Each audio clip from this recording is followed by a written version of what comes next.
the upper half plane. XP usually is obtained by compactifying YP. Yep. But you said that in terms of this Belly maps, one can think about it coming more naturally as a cosine of the upper half plane. Does That's one right. know what that object is? Yeah, that's interesting. I mean, it's a certain. XP is, of course, the one of the most interesting modular curves, and it has some other way to think about it. Yeah, that's right. I mean, it's really coming down to the fact that I mean, one way to think about it is the same curve. You can think of it as the modular curve x of 7. And you can also think about it as a Shimura curve attached to a quaternion algebra over a totally real cubic field. Okay, so there absolutely are two different modular interpretations of this same curve. Yeah, which is interesting. Can you repeat once again? So XP, you are trying to So give a modular curve, interpretation. sorry, did I say x? I did say x of p. I meant x of 7. Sorry, x of 7. No, but I think I'm asking XP. XP, yeah. So XP, yeah. So x of p is also going to come from a, as I explained, a finite index normal subgroup of delta 2, 3p. So this is actually really interesting because in the next talk, I'm going to talk about finite index normal subgroups, so triangle groups where the quotient is PSL2, but there's a restriction, and the fact that there's like a p equals p, I think is going to prevent this curve x of p as popping out from the co-compact case of the construction. So it's getting a little, maybe you ask this again after the second talk. But Okay. I think what you're asking is there a similarly nice description of the subgroup of delta 2, 3p that gives you x of p corresponding to XP? Right, and the answer is maybe not. Yeah, so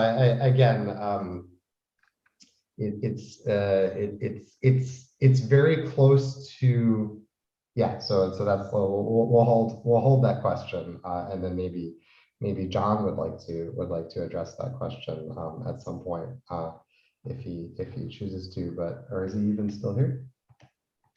Maybe he's not here, so I guess he won't. Just to continue with this question, what is 2, 3p? You have to fix some 3 points on the upper half plane?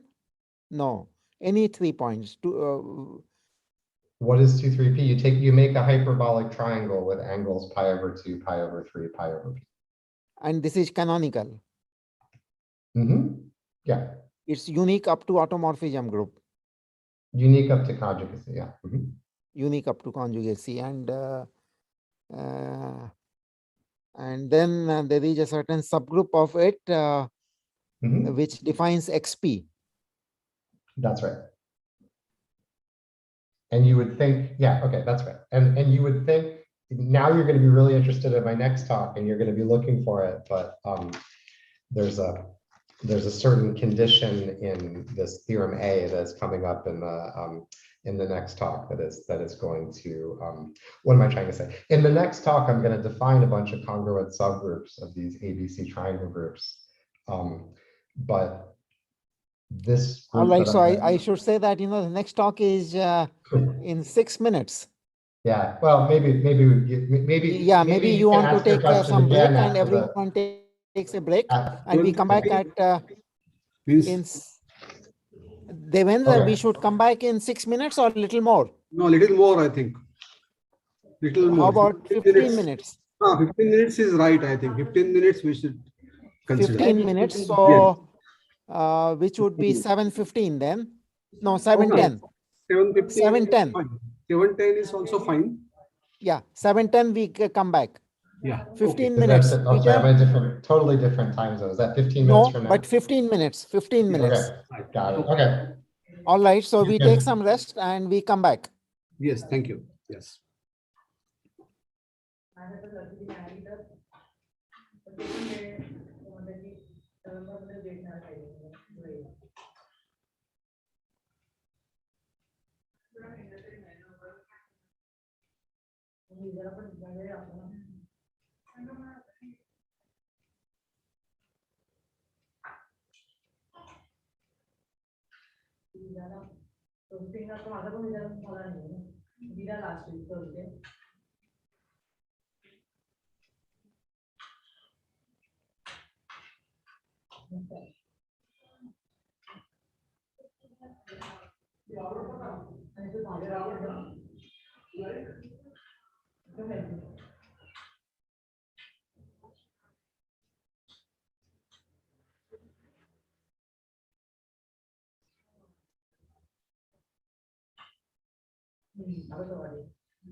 So maybe in another minute or two, we will resume.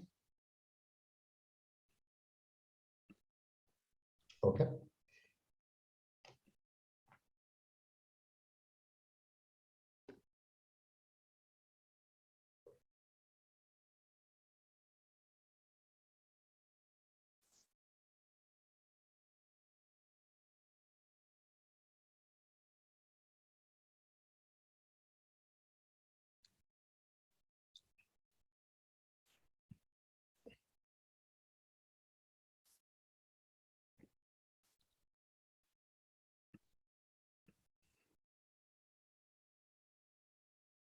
What is this Fricke-Macbeath curve that you said you did not get into it?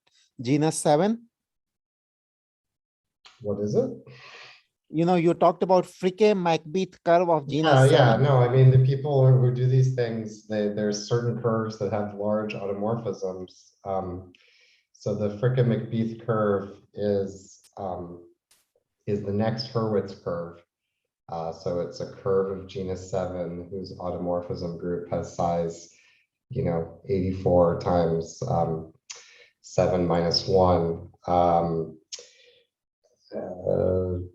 What is it?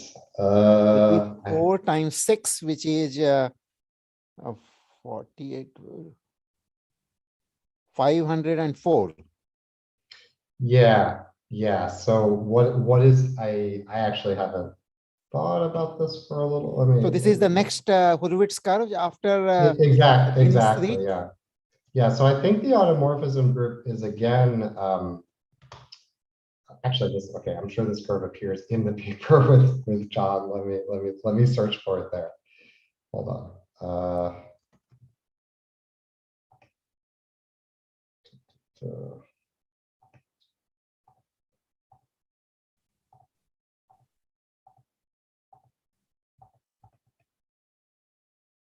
Right.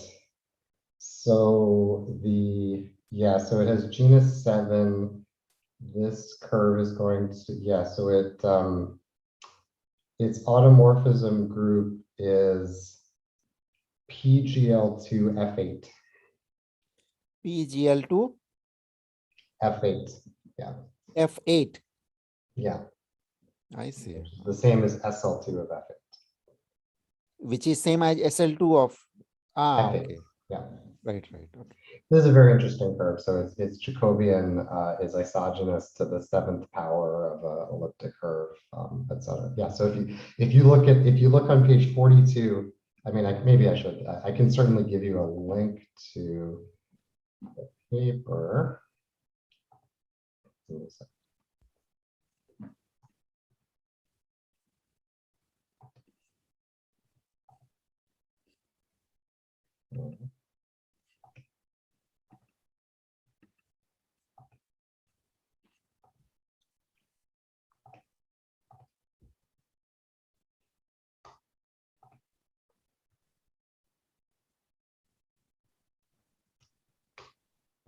So if you see page 42 of that page, okay.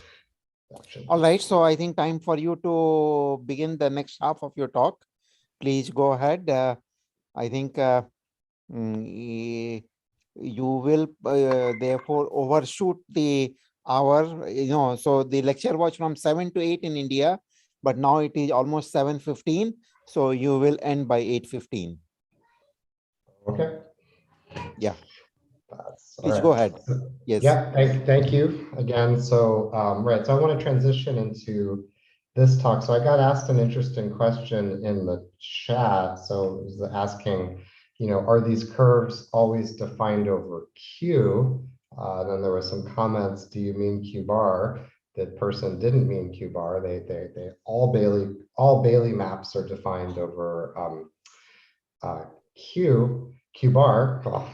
But if you look back at these defining equations, all of the defining equations in these low genus examples were defined over Q, right? So that's interesting.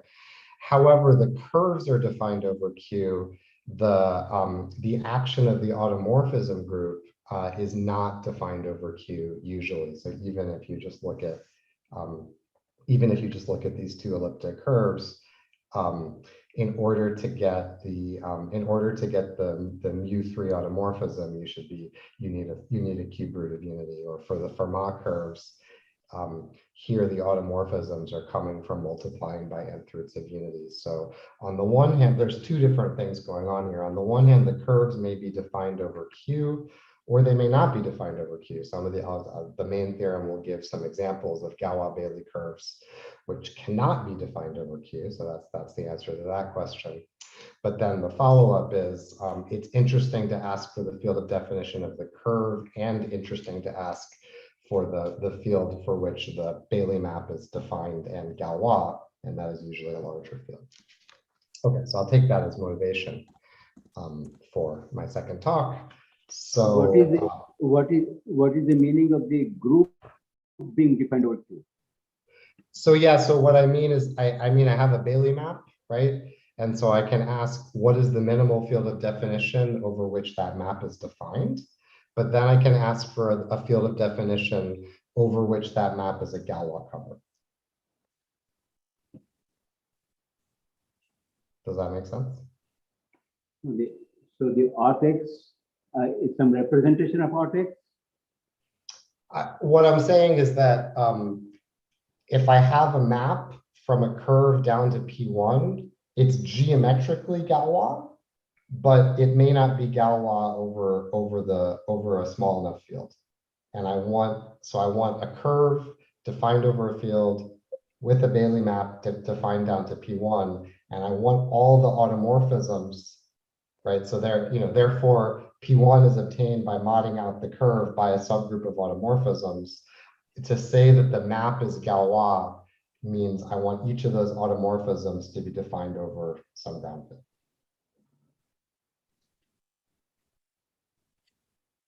Does that make, so for instance, for this curve, the x of p down to x of 1, it turns out that the curve x of p itself can be defined over Q. The most obvious way, if you just kind of do the standard function field stuff, then you're going to get x of p defined over Q zeta p, the p cyclotomic field, together with it will be a Galois cover over Q zeta p. But if you do it more carefully, you find out that this map can be defined as a Galois cover over Q square root p star. So what I mean is that there's some map, right, which is defined over Q square root p star, which over the complex numbers is isomorphic to this map of Riemann surfaces. And this extension of function fields is Galois over Q square root p star. Okay. What is p star? Oh, it's plus or minus p. Depending upon whether p is 1 mod 4 or minus 1 mod 4. Yeah. Okay. So right. So that's kind of the point. The point is that I would like to put the arithmetic into the picture here. In particular, for applications to the Hilbert irreducibility theorem, I need the cover to be defined in Galois over the field in order to be able to specialize it and get points to get that group as the Galois group over the field. Okay. So right. So now let me explain, having explained what I mean by a field of definition as a Galois cover. So I literally mean that the corresponding extension of function fields should be a Galois extension of function fields over that ground field, not just over the complex numbers. That field of definition can be arbitrarily large for a Galois-Bailey map. So here's a simple construction that shows that. So in fact, I'm going to show that the minimal field I'm going to take an arbitrary number field, K, and then I'm going to construct a Galois-Bailey map, which can only be Galois over a number field if that number field contains my totally arbitrary number field. So that's the point of this construction. So, okay, every number field is monogenic, so generated by a certain algebraic number, and give me an elliptic curve whose J invariant is that algebraic number. I can certainly do that. Because this is an algebraic number, the elliptic curve is defined over Q bar. So by Bailey's theorem, there exists a probably not Galois, but Bailey map from the elliptic curve down to the projected line. Now I take the Galois closure. Okay. Now I have a Galois Bailey map, and then again, because I took the closure of this, if any field, I want this map to be Galois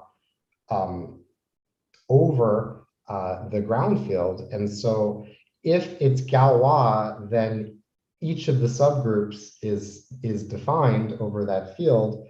And therefore, if I take H to be the subgroup of things which fix E pointwise, then I mod out by X and I get back E. This is the usual recovering a field from its Galois closure. Okay. And so, yeah, so if I have a field over which, not just the entire automorphism group, but I mean, maybe one way to say it is I want the Galois action on the automorphism group to be trivial. Maybe that's a more clear way of saying it.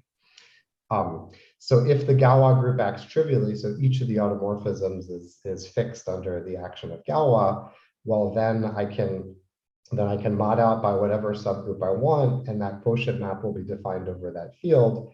And therefore, any field of definition for which this pi tilde is Galois has to contain the number field that I started. Okay, so this simple construction shows that certainly there's no cosmic law that says that the field of definition over which a Galois-Bailey map is defined as a Galois covering. It doesn't have to be a nice field. It doesn't have to be a small field. It could contain an arbitrarily large number field. Like it could contain literally any number field. And so this is what's very interesting. If you focus on the case of PSL2 or PGL2 over a finite field, this is kind of where I get into this. It turns out that it's almost the case that every G Galois-Bailey map is defined in Galois, okay, what I meant before, almost over an abelian number field, over a quadratic extension of an abelian number field. So that's one of the results that I'm going for. So to see this, I want to introduce some notation. Okay, so I have my triple ABC. I do allow them to be infinity. So zeta S is my primitive S root of unity. What does that mean if S equals infinity? Just take it to be 1. Lambda S is a generator of the real subfield of the S cyclotomic field. So 2 cosine 2 pi over S. Again, if S is equal to infinity, just take gamma infinity to be 2. And now I'm defining these 3 totally real number fields. Okay. The bottom one is attained by adjoining. These are traces of certain matrices. We'll see later. So this is the bottom one is obtained by adjoining lambda A, lambda B, lambda C. The top one is obtained by adjoining lambda 2A, lambda 2B, lambda 2C. The middle one, I'm not going to have time to really explain that there's a very subtle distinction between these two fields here in terms of what's happening. It's somewhere in between. In fact, because of the half angle formula, the top field over the bottom field is either equal or a quadratic extension or a compositum of 2 quadratic extensions. So there's not too much going on to get from this field to this field. It's a compositum of at most 2 quadratic extensions. And you can see that even this top field sits inside of the cyclotomic field, 2 times the least common multiple of ABC. So these are all abelian number fields. Peter, can you remind us why there is a G Galois-Bailey map for PSL2FQ? Oh, I can't know because I haven't said it yet. It's coming up. Okay.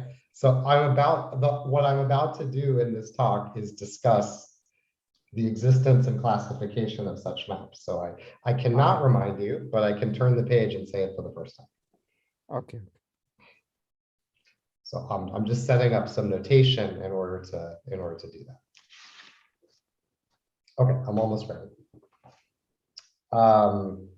Right, and so now this is not that important. So maybe this is bordering on too much detail, but I fix a prime P, which in the application is going to be different from A, B, and C, which is kind of the issue that gets at Dipendra's question.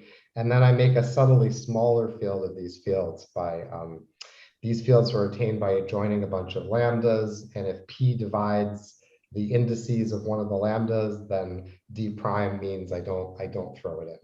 Okay, so don't worry too much about them. But the point of this prime construction, all of these fields were abelian number fields.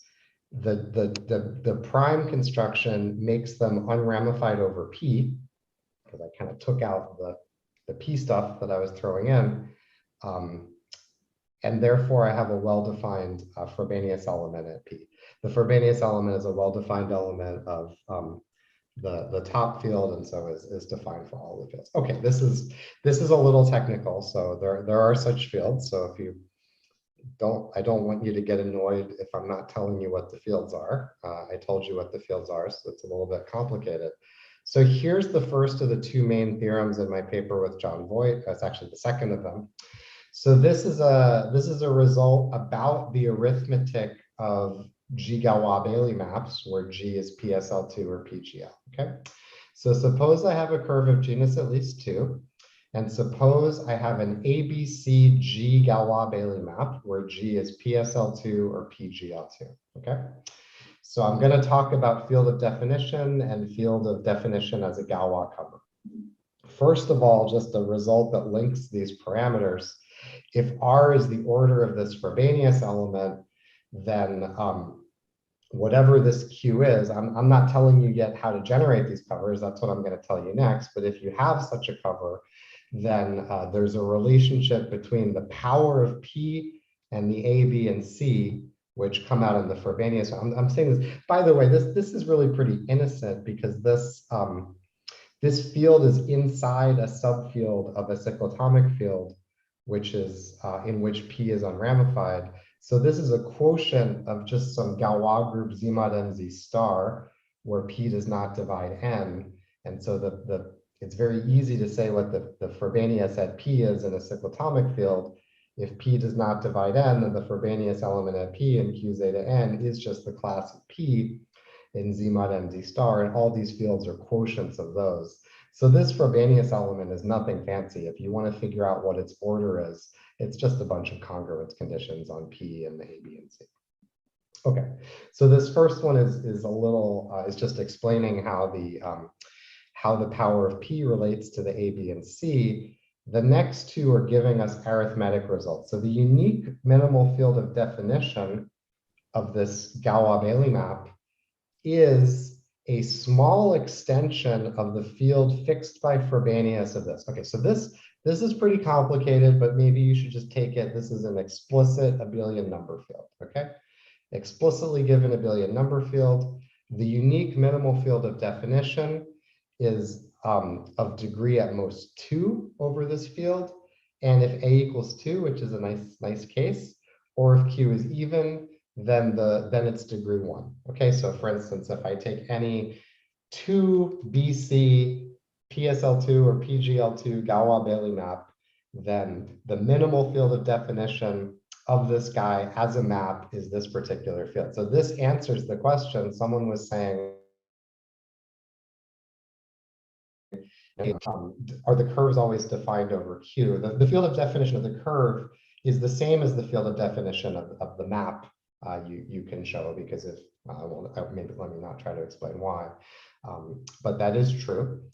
And so therefore, you can certainly, this field is some real abelian, totally real abelian number field.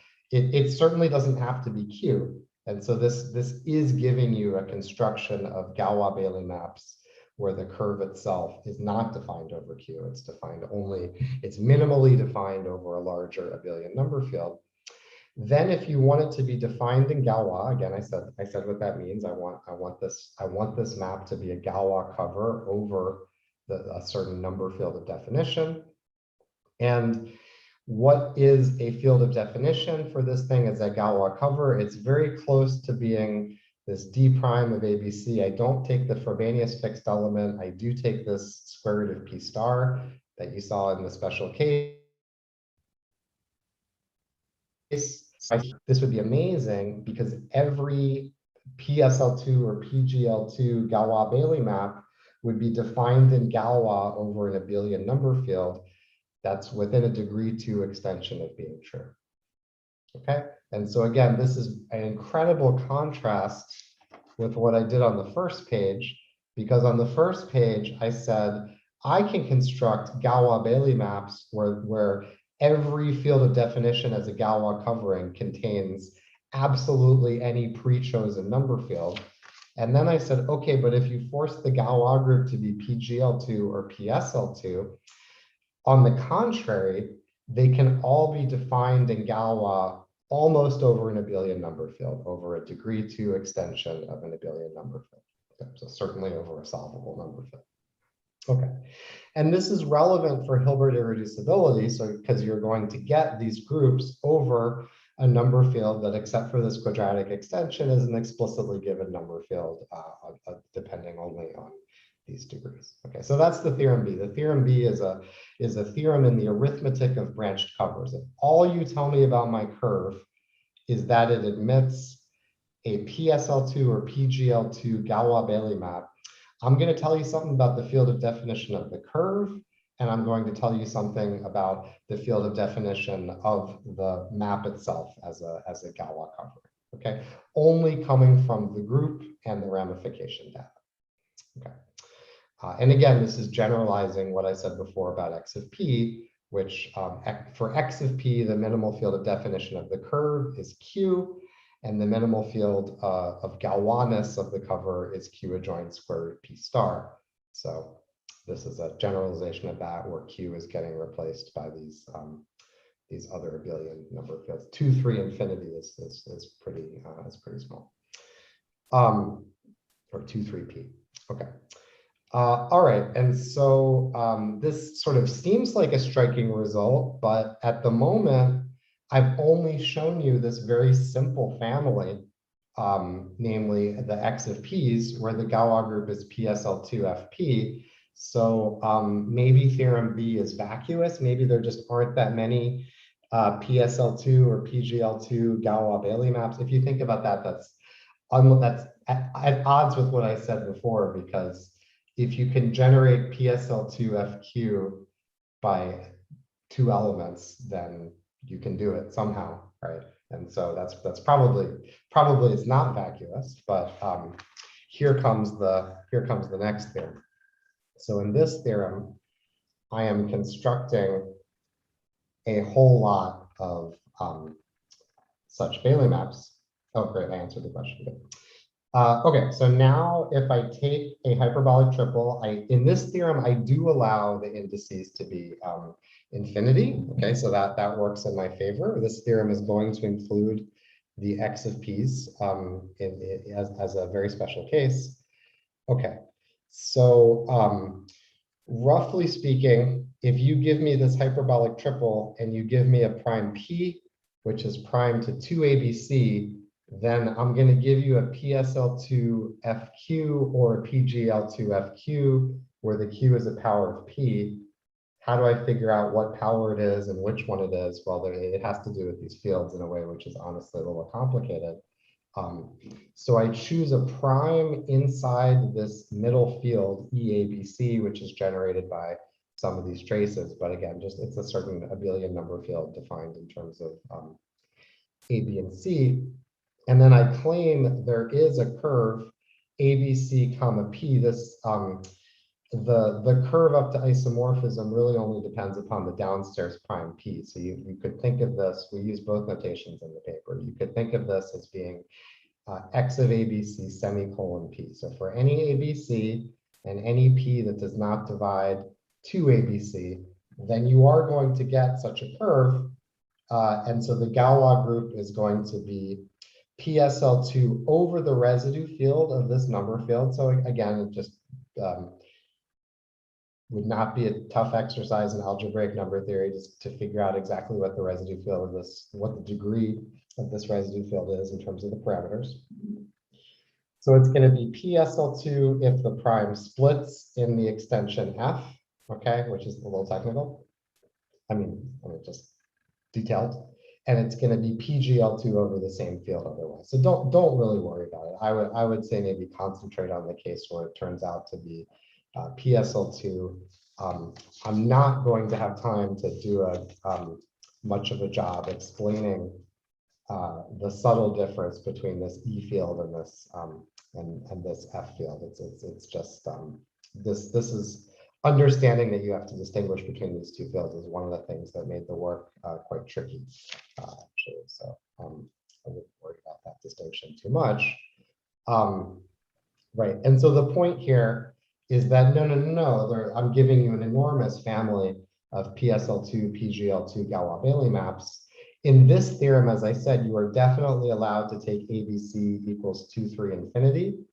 And then if you take any prime number, which is, again, P should be prime to 2 times 3 times, oh, no prime divides infinity. Maybe I forgot to say that, so that there's no condition there.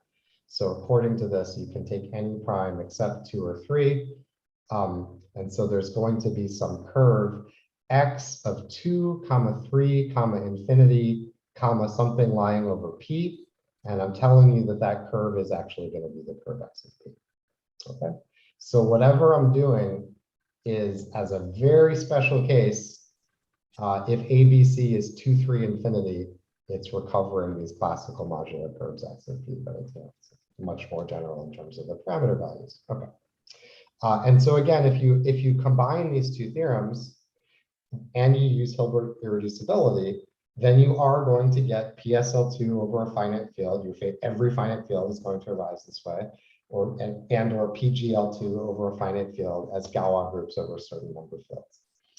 Am I going to improve the minimal degree of a number field over which you can get these two Galois groups? No, but we're going to get them over a lot more number fields by doing this. But anyway, the point is that not that we get amazing new applications to the inverse Galois problem, but we have really good arithmetic understanding of the properties of these covering maps. And so we actually can use them to deduce information about the inverse Galois problem. Okay, so those are my two theorems. The theorem B says if you have your PSL2 or PGL2 Galois cover, then I will tell you information about the field of definition of the curve and the field of definition of the Galois covering. Okay, and then theorem A says, no, I will construct lots of these curves. And so I'm not going to talk that much about the proof of theorem B. So this is actually everything I'm going to say about the proof of theorem B.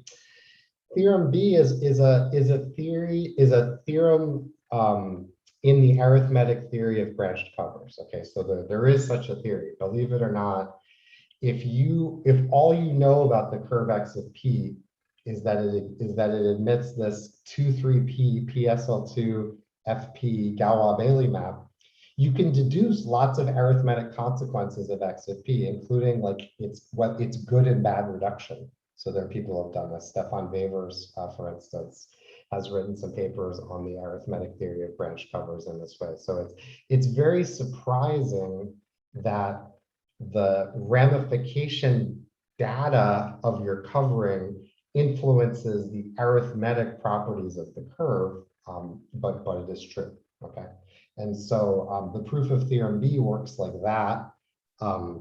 So there's some things called rigidity and rationality. If you can read about these in Sarah's book, Topics in Galois Theory, if you're trying to realize groups as Galois groups, you want to find tuples of elements that are rigid and rational. We don't have that. We have something weaker called weak rigidity and weak rationality, and that gives you work harder and you get similar results. With subgroups of PGL2 and PSL2 generated by two elements of certain orders whose product is an element of a third order. So there is a very serious or very detail-oriented, let's say, group theoretic component to this theorem. There really is a kind of classification of subgroups of PGL2 over a finite field with certain properties. Okay. But that's in some sense, so that's all that goes into it. There's nothing complex analytic happening in theorem B. Okay, it's just an arithmetic result. Okay. So for the rest of the talk, I want to talk about theorem A. So the idea here is that Again, as I told you, every Galois-Bailey map is coming from a normal finite index subgroup of a triangle group, okay? And so that's what I'm going to do. I want to define explicit finite subgroups of these triangle groups, and that's how I'm going to get these guys. Okay, and then the moral is I want to define the notion of congruent subgroups of these triangle groups. And so, of course, the notion of congruent subgroups of SL2 is very classical. The notion of congruent subgroups of any arithmetic group is also well understood. The new wrinkle here is, and I think this did come up in a previous talk, and I'm also glad for this, I'm about to remind you what it means for a Fuchsian group to be arithmetic, but the issue here is that only finitely many of these hyperbolic triangle groups are arithmetic. So in the arithmetic case, it's kind of standard to define the congruent subgroups, but what are we even talking about for congruent subgroups of a non-arithmetic Fuchsian group? We make that definition. The definition is pretty easy to make, and then you have to do some group theory and analysis to see that things work out. Okay, so that's the plan for the rest of the talk.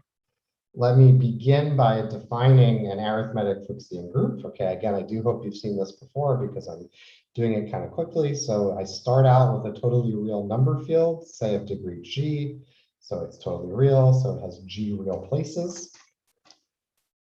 Then I take a quaternion algebra over my totally real number field. And so I just want to keep track of, since I have G different real places, I have G different ways of tensoring from F to the real numbers, okay? Then I get a quaternion algebra over the real numbers. There's only two quaternion algebras over the real numbers. It's either Hamilton's division algebra, or it's the split matrix algebra M2.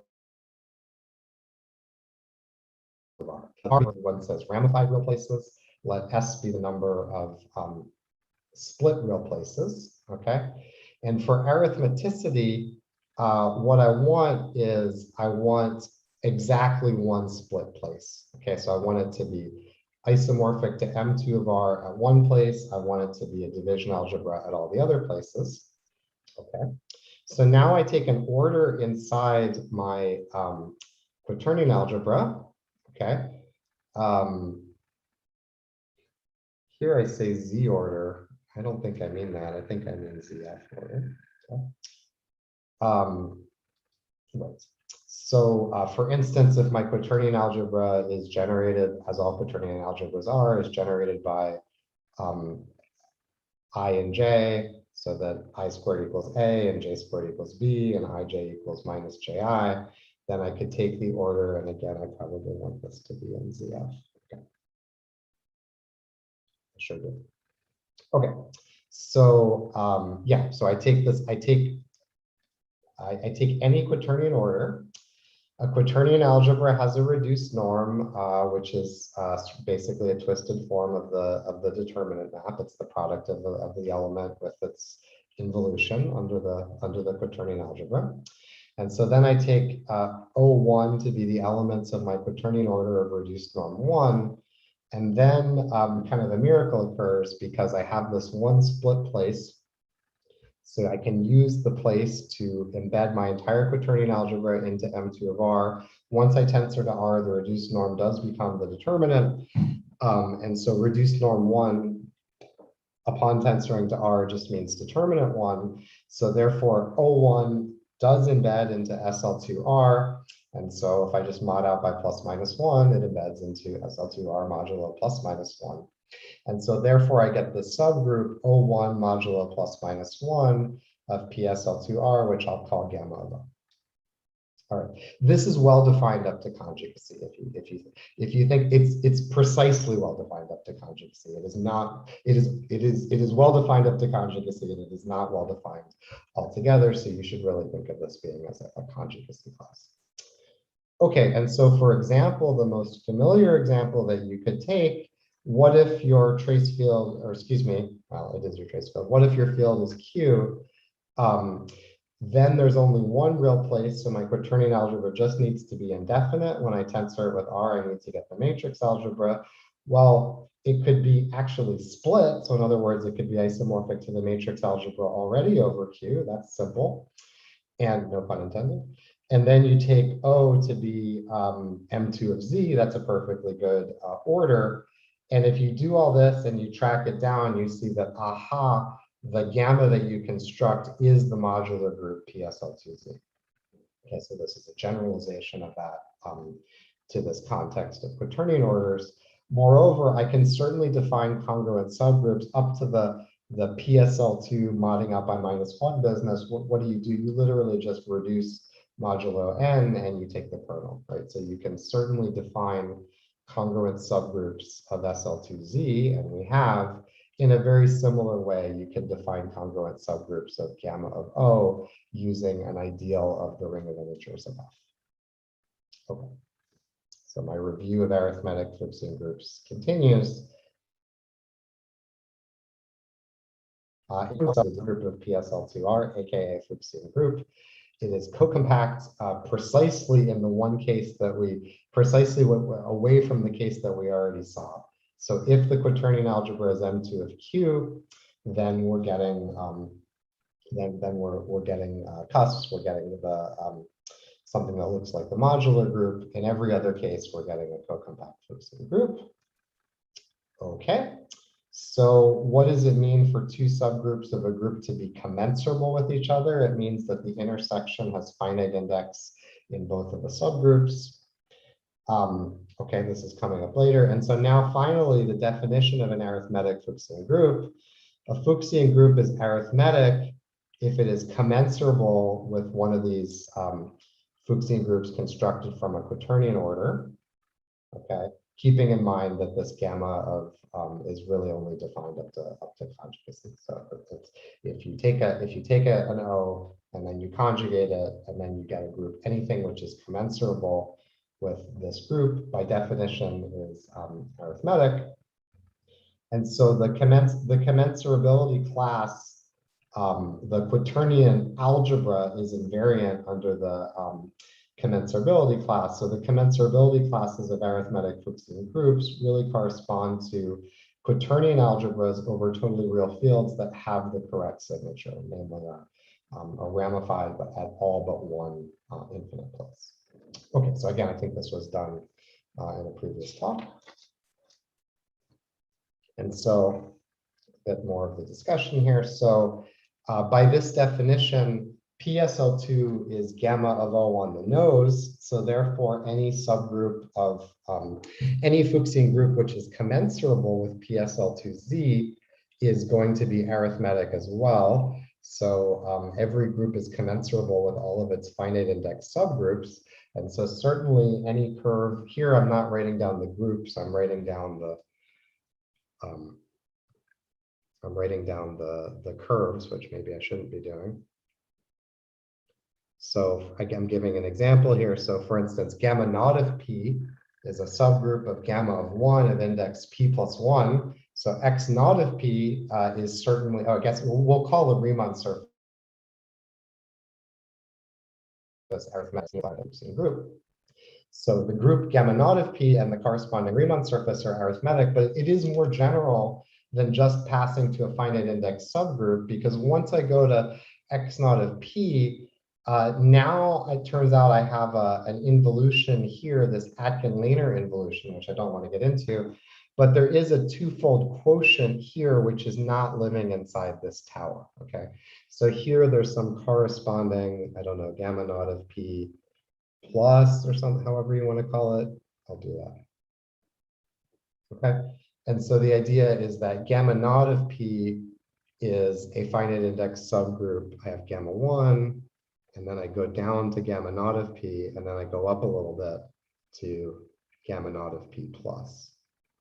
Okay, and so this is the point, is that gamma naught plus of P is, this has index 2, this has index P plus 1. So gamma naught of P is still commensurable with gamma 1, even though it is not a finite index subgroup of it. Okay, and then in general, you can define the commensurator of a Fuchsian group. That's a fun name. It's the set of matrices in PSL2R, so that when you conjugate your group, So as an important example, the commensurator of PSL2Z is PSL2Q, which is a much bigger group.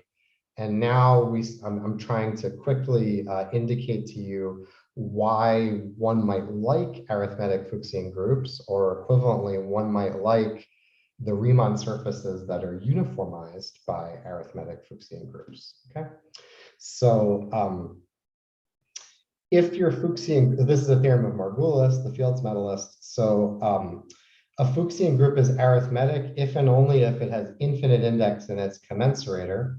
Okay, that's hard to see exactly what that means. To a Fuchsian group, you can also define a Hecker ring. I really don't want to do it. This is done in chapter 3 of Shimura's book on automorphic functions. It's a double coset construction. And so what Shimura shows, he concentrates on this for 4 subgroups of SL2Z, and he shows that the Hecker ring is a polynomial ring over Z in infinitely many generators. And so the fact that the Hecker ring is not finitely generated over Z is also a characteristic property of Fuchsian groups. And that's a really nice property. This is related to the Hecke operators that act on modular forms. And so in principle, you could define modular forms on any Fuchsian group with respect to any Fuchsian group whatsoever. You could see this in Miyake's book, for instance. But what do you want to do with them, right? So the refined theory of modular forms is mostly about having these Hecke operators, right? You take a new form, which is a simultaneous eigenform for all the Hecke operators. If you don't have a nice big Hecker ring, then your theory of modular forms is not going to go so well. So your theory of modular forms goes better when your Fuchsian group is one thing at a time. It also means these Hecker rings are going to act as correspondences on the curve. We're sort of seeing that a little bit here. And therefore, if you have an arithmetic Fuchsian group, I'm being vague about this, you're going to get a big subring of modular correspondences acting on the Jacobian. And that tends to break up the Jacobian of your arithmetic Riemann surface into subvarieties much more than a non-arithmetic Riemann surface would. Okay, so I'm just trying to recall briefly, there are good reasons why people like arithmetic Riemann surfaces. You have many more correspondences on the curves, you have many more Hecke operators. That's a good thing. Okay. So now, and again, I'm pretty sure this result was covered in a previous talk, there's a beautiful classification due to Takeuchi of which of the hyperbolic triangle groups are arithmetic. There are precisely 85 of them. They fall into 19 commensurability classes, so 19 different quaternion algebras.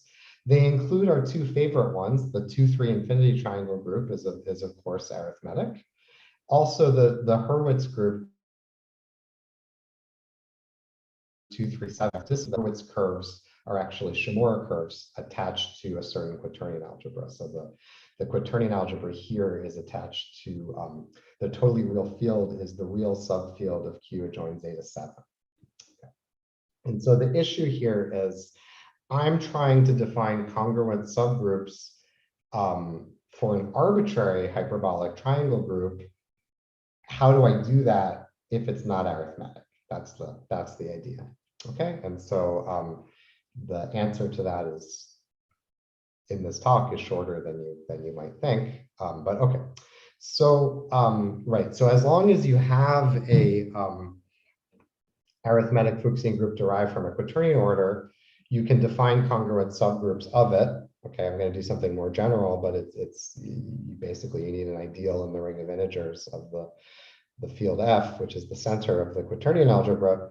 I also want to define congruent subgroups of the triangle groups, even though they're not arithmetic. Okay, and so the punchline here is that they're pretty close to being arithmetic. The arithmetic is asking for a lot.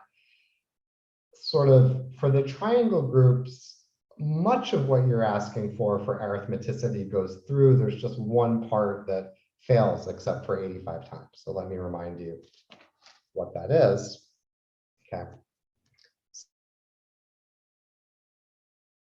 So now comes, we remove the bars. So now I'm going to lift delta bar, which was a subgroup of SL2R plus minus 1 to a subgroup of SL2. Its presentation is going to be, so delta A, delta B, delta C without bars. And so it's going to be the same presentation as before, only except for everything equaling 1, they're all going to equal minus 1. So of course, once you push the subgroup into the quotient, it becomes the image of this subgroup under the quotient into PSL2R is the delta bar that we started with. But it's actually better to think about it inside of SL2R, as is often the case. And so, while I'm just going to work with explicit matrices here. So the delta A is exactly, if I asked you to write down an element of SL2R that had finite order A, this is exactly the element that you would write down. This is just the rotation matrix through an angle of 2 pi over A. Okay, so the lambda is the cosine, the mu is the sine, so that's no surprise. The delta B should have finite order, I guess this thing has order 2A. Yeah, has order 2A, rotation through pi over A. Okay, so the delta B on the one hand is supposed to have order 2B, but it has to be more complicated because, you know, when I multiply delta A and delta B, I want to get something that has order 2C. Okay, so there's this extra parameter T that comes in the definition of delta B. What is T? I mean, you can kind of barely read this, but it doesn't really. It's something involving the A's, B's, and C's. So T plus 1 over T, I'll read it for you, is 2 lambda 2A lambda 2B plus lambda 2C divided by mu 2A mu 2B. Okay, whatever. The point, by the way, is that all of these delta A, delta B, delta C are living inside of this field F of A, B, C. So I have this totally real field generated by these values. So I have something very explicit. Now I take the trace field. Okay, yeah, so by the way, the notation is getting more complicated, so I'm gonna stop with the explicitly including the A, B, and C. The A, B, and C will be fixed. So this F is the F of A, B, C before, which by definition was generated by these three, cosine values. And so my claim is that this is the trace field of this group. So that's what it sounds like. You get this group and you take the trace of every matrix. Turns out to be an algebraic integer, and then you take the number field generated by it. The trace of delta A is visibly lambda 2A. The trace of delta B is visibly lambda 2B. It turns out that the trace of delta C is lambda 2C. So the containment is clear. You have to show that that's the entire trace field. Now, again, this is where we're doing pretty well. We can work a quaternion order into the picture.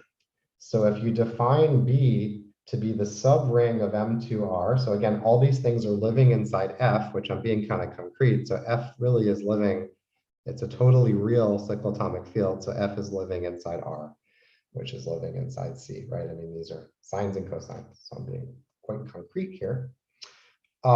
So I can take the subring of M2R generated by this group of matrices and the scalar matrices corresponding to F. And good news, that turns out to be a quaternion algebra over F. And then I can do the integral version of it, where all I do is I take my scalar matrices with integral coefficients in F, and that turns out to be a quaternion order. Even better, the ZF basis of the quaternion order is going to be the obvious things, 1 delta A, delta B, delta C. So it really looks like I am getting an arithmetic Fuchsian group. The key to the arithmetic Fuchsian group is that there needs to be a quaternion order in play. So what's the catch here? The catch is that I never said that my quaternion algebra has the right signature, okay? My quaternion algebra is living inside of M2 of R, so it kind of has a canonical real place. having F as a subfield of R, so that gives me a distinguished real place. And it's more or less clear from the definition that the quaternion algebra is split at that real place. But again, in order for the above recipe, it should not be split at any other real place. If F equals Q, then we win. But you can see that this field is usually not Q. And so, yeah, so that's the problem. That what Takeuchi showed is that only for an explicit finite set of ABC does this quaternion algebra have the right signature. Okay. And so what's going on, we can still define O, I don't know why I did the O1 cross, I should just do O1. So I can define O1, the elements of reduced norm 1, which really, I really can just say that since I'm already embedding it into M2R, I can think of it as the determinant 1 elements of O, and that sits inside SL2R.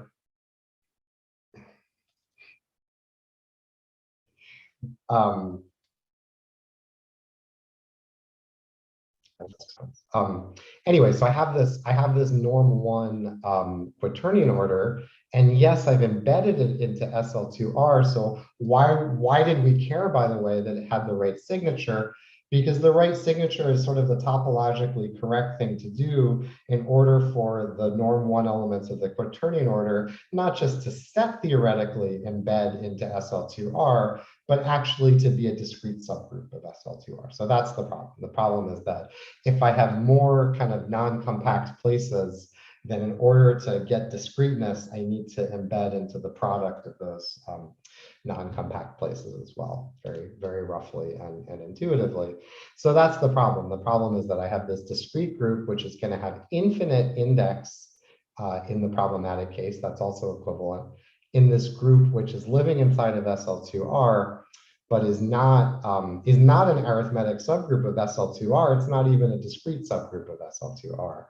And in fact, the right thing to do, as I alluded to, is if it has S split places, it will naturally be a discrete subgroup inside the product of PSL2R S copies, which you view as acting on S copies of the hyperbolic plane.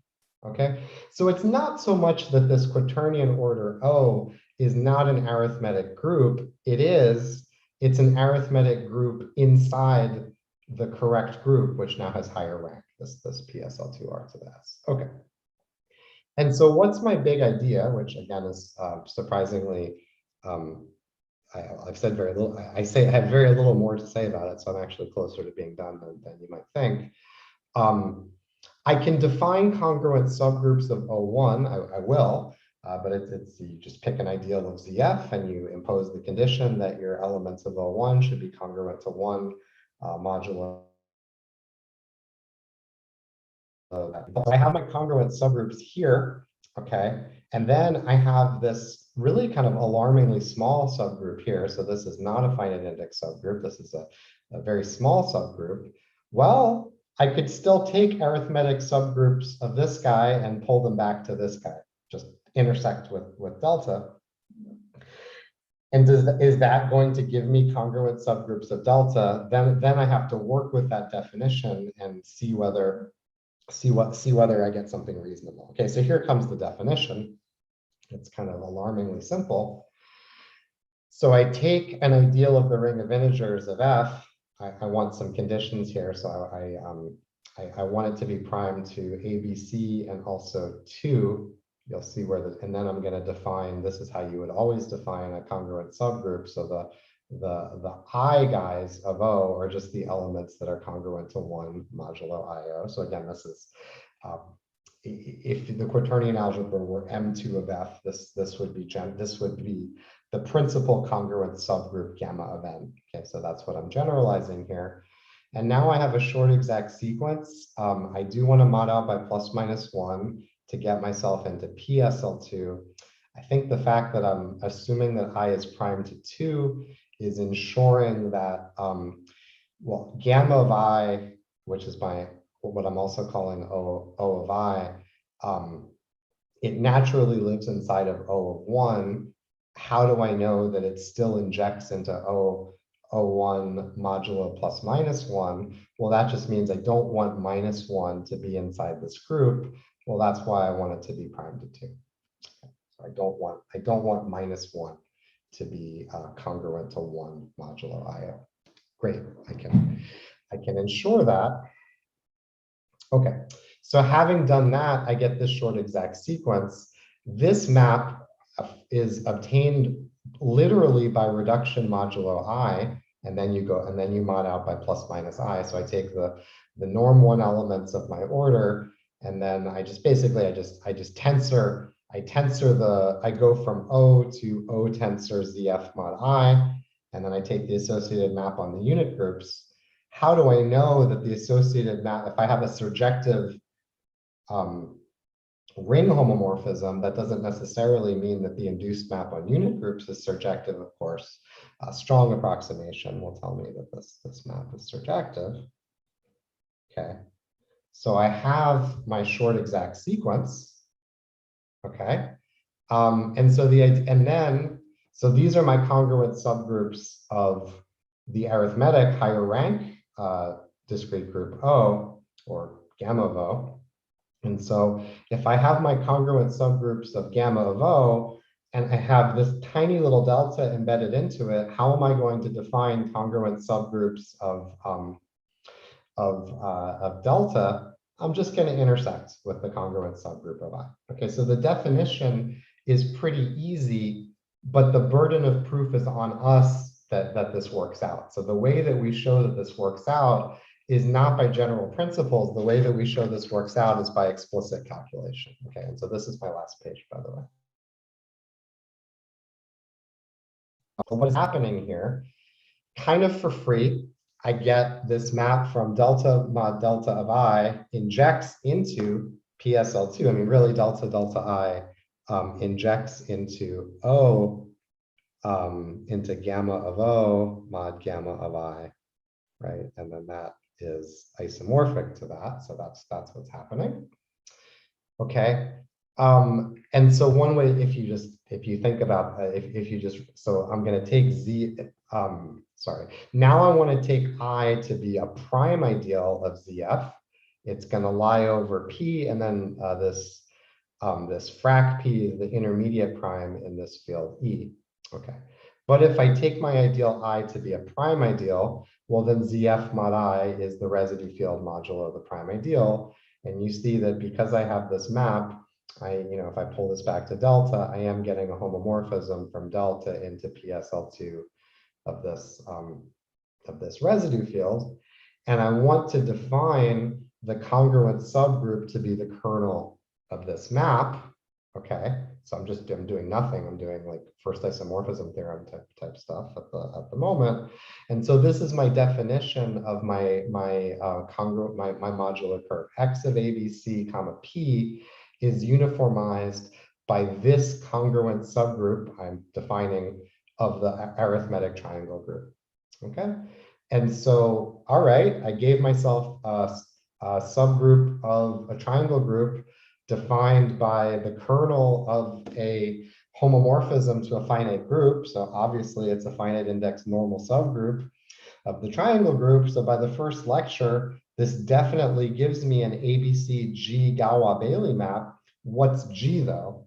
G is, well, the quotient formally, but of course by isomorphism theorem stuff, the quotient is whatever the image of this map is.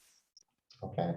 And here's where the work takes place, because, I mean, the original map, the original reduction modulo I, or now reduction modulo Cal P map was surjective, but then I intersected with a much smaller subgroup. So who knows, am I going to say that this image is all of PSL2 of the residue field? I have no idea, right? And so this is where the work comes in and we analyze it. But you see the map is very explicit. This group is generated by, excuse me, delta A, delta B, delta C. This map is obtained by passing to the quotient from the unbarred versions, right? And so I literally have these matrices, and so I can see where they go. And so we can figure out what the subgroup is by explicitly messing with the images of the matrices. So the work goes into this. Now, for reasons that I'm not really going to explain, I could say a little bit more if you wanted to hear about it. This is where the intermediate field comes in. It is, the image is not necessarily PSL2 over the residue field of F. The image is going to be PSL2 or PGL2 over the residue field of this intermediate field E.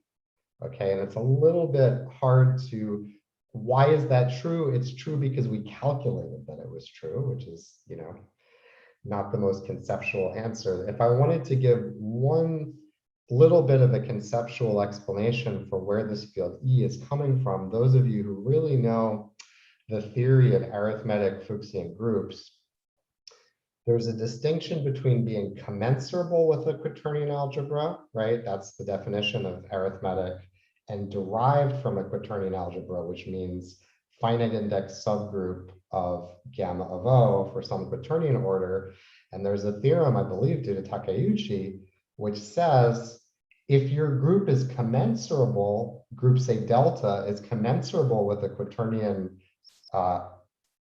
algebra, then if you pass to delta squared, literally the subgroup generated by all the squares in the Fuchsian group, then that is a, first of all, that's an only slightly smaller Fuchsian group. The quotient is going to be a finite elementary 2 group. And so that delta squared Fuchsian group, more than being commensurable with a quaternion order, is actually going to be a subgroup of gamma O for some O. And so that is sort of what's going on here. The F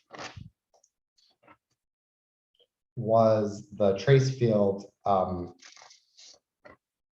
was it? So this original number field F was the trace field of the original quaternion order.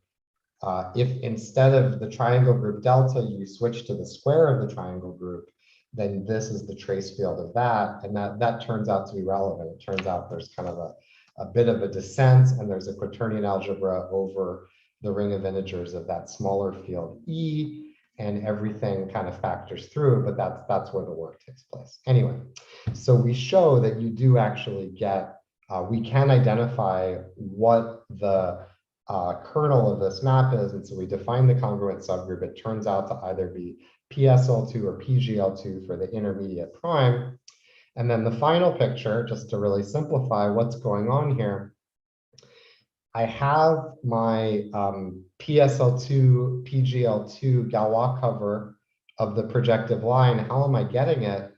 I'm getting it from pulling back a PSL2 or PGL2 Galois cover of a higher dimensional quaternionic Chamorro variety. So over here, everything is arithmetic, everything is congruence, everything is great.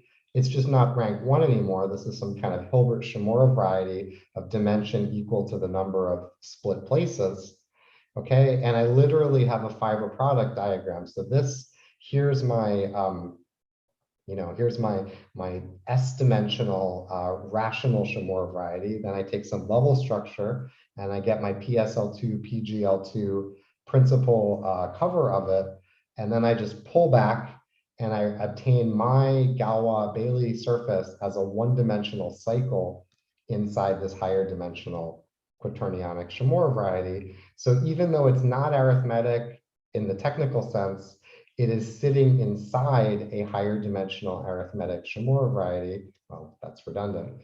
Sitting inside a higher dimensional Chamorro variety in a nice way, and that's the key to the construction. Okay, so that's the construction of these explicit congruent subgroups of the triangle groups, and that's how you prove theorem A. And I will stop there.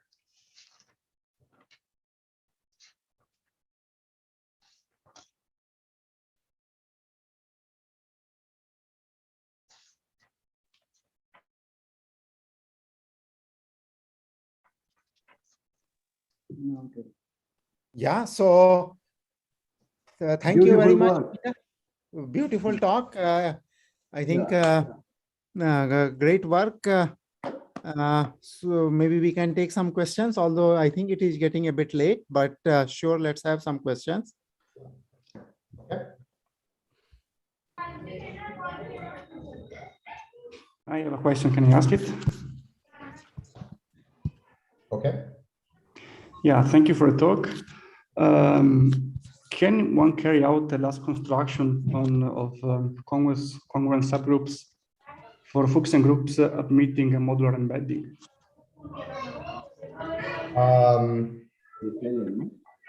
So recall the known Fuchsian groups that admit a modular embedding are the arithmetic ones and the triangle groups. Are there any other Fuchsian groups known to admit a Yeah, modular? the one uniformizing the so-called Teichmüller curves, the one that can construct from rational billiards. I see. Are they co-compact or? In general, they are not. No, I think they always have a cusp, at least one cusp. Yeah, I see. it is Yeah, proven so that they are not arithmetic, but yeah, they have this nice property. I see. Yeah. Okay. So yeah. So I don't know. Let me think for a second. Maybe you could remind me really. So what does it mean? I almost remember what it means to admit a modular embedding. What does that mean? Yeah, it's very similar to what happens for triangle groups. You have an embedding, the group may be non-arithmetic, but it is naturally a subgroup of an arithmetic group acting on a product of algebral spaces, as in the case you described in the end. And you also have a map which is equivalent to respect to the action of the group you start with and the image of the group in the acting on the product. Okay, so thank you. So I think that, I mean, even if you're embedding it into a higher dimensional arithmetic group, which I think is part of what you said, then then you can define congruent subgroups, right? The definition is the easy part. You just take your congruent subgroups of your bigger arithmetic group and you intersect it with your subgroup. So that's nothing. So you can do that. The question is, what do you get by doing that, right? And so you see the point. The point is that since the non-arithmeticity is precisely ensuring that this is an infinite index subgroup of here. And so therefore, if I define finite index subgroups and then I intersect with an infinite index subgroup, who knows what I get, right?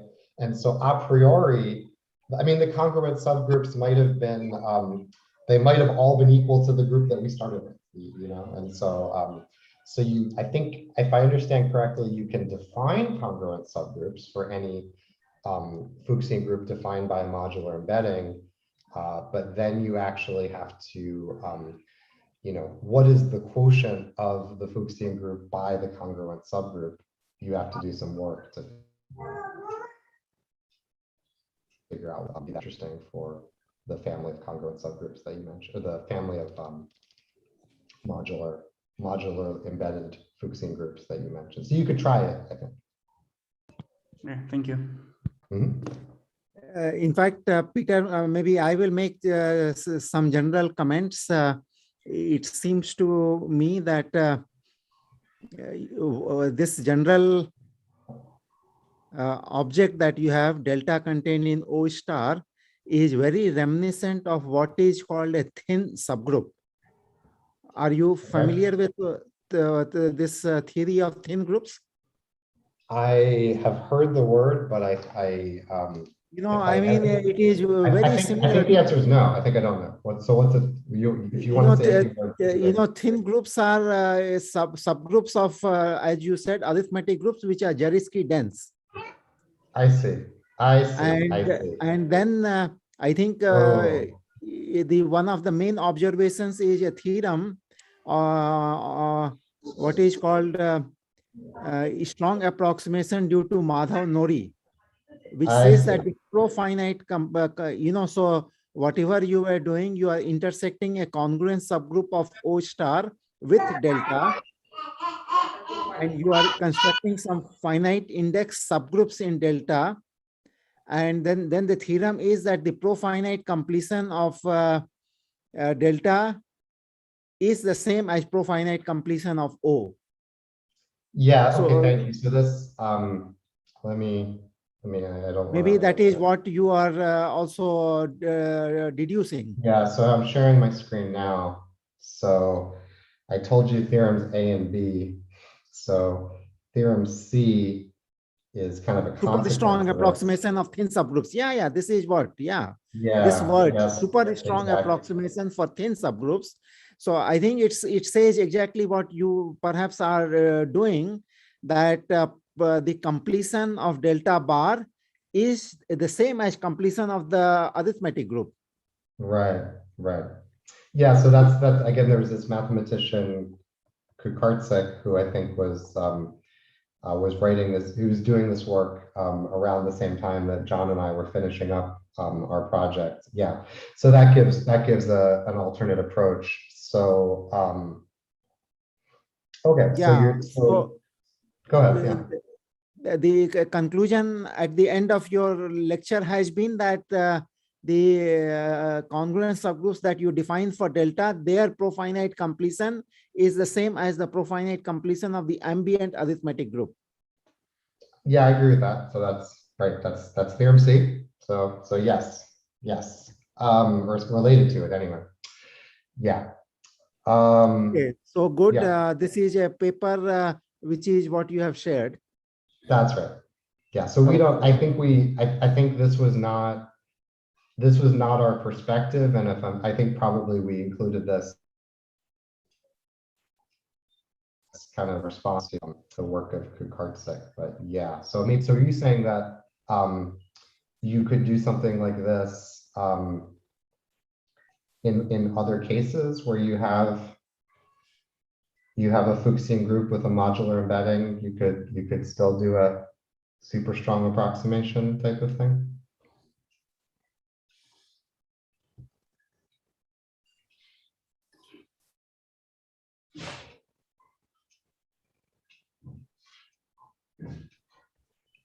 Anyway, but so I don't want to take up too much of people's time, but yes, I think now you've reminded me that yeah, so this is there does seem to be kind of a theory for doing this. Yeah.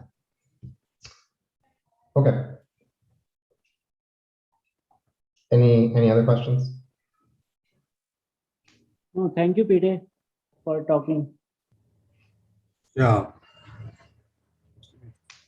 We thank the speaker, Peter Clark, for his nice talks. And also we thank Professor Dipendra Prasad for chairing the session. Thank you. Probably he got disconnected somewhere. Yeah, he got disconnected. Yes. Yes.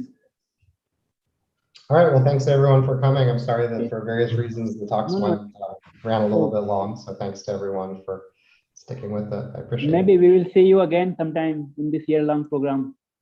I hope so. Yeah, I'm busy these days with my own next teaching, semester. but now that I've met some of you, that gives me much more motivation to drop by in the future. Yeah. And next semester. Thank you. Thank you. Have a good day. All yes.